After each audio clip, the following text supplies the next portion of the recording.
ఎక్కడ ఆయన మీద వచ్చిన అభాండాలు, దుష్ప్రచారాలు, ఆయన మీద జరిగిన కుట్రలు ఎక్కడ అధైర్యపడ్డా, ధైర్యం సన్నగిల్లినా, ఎక్కడ వెనకడుగు వేసినా ఇవాళ తెలంగాణ రాష్ట్రంలో మనం ఉండేవాళ్ళమే కాదు.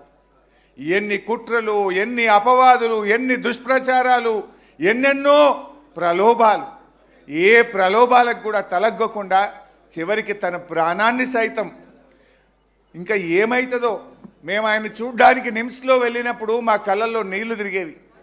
డాక్టర్లు మమ్మల్ని పిలిచి ఏమన్నా జరిగితే మమ్మల్ని తప్పు పట్టుకోవద్దు, ఆయన చివరి దశలో ఉన్నాడు, మీరు ఆయనని కన్విన్స్ చేసుకోండి అని డాక్టర్లు కుటుంబ సభ్యుల్ని పిలిచి చెప్తే మా కళ్ళల్లో నీళ్లు తిరుగుతున్నాయి.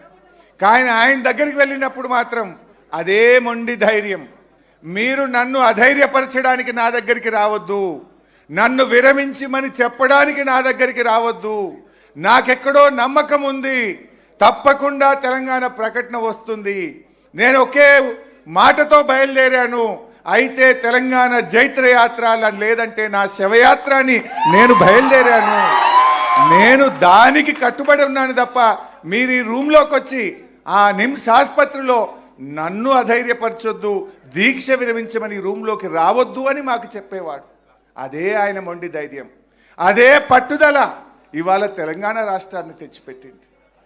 ఇలా కేసీఆర్ ఒక నాయకుడిగే కాదు, ఒక ఉద్యమకారుడే కాదు, తెలంగాణలకు పాలన చేత కాదు, తెలంగాణ వస్తే నక్సలైట్ల రాజ్యం అవుతుంది, తెలంగాణ వాళ్ళకు పరిపాలన రానే రాదు అని మాట్లాడితే దేశమే అబ్బురపడే విధంగా, దేశమే ముక్కు మీద వేలేసుకొని తెలంగాణ ఆచరిస్తుంది, భారతదేశం అనుసరిస్తుంది అన్నంత గొప్పగా ఈ రాష్ట్రాన్ని నడిపి చూపిన నాయకుడు కేసీఆర్. కేసీఆర్ ఒక ఉద్యమకారుడు, కేసీఆర్ ఒక చరిత్రకారుడు, కేసీఆర్ ఒక పాలనా దక్షుడు అని ఇలా చరిత్ర పుటల్లో నిలబడ్డారు.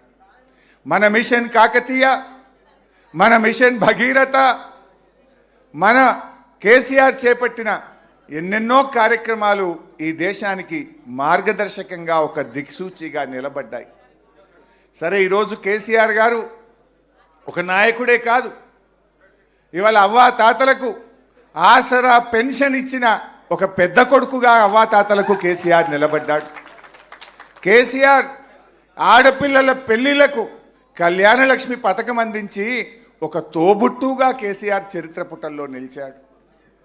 అప్పుడే పుట్టిన పసిపిల్లలకు కేసీఆర్ కిట్ అనే పథకం అందించి మేనమామలాగా నిలబడ్డాడు కేసీఆర్.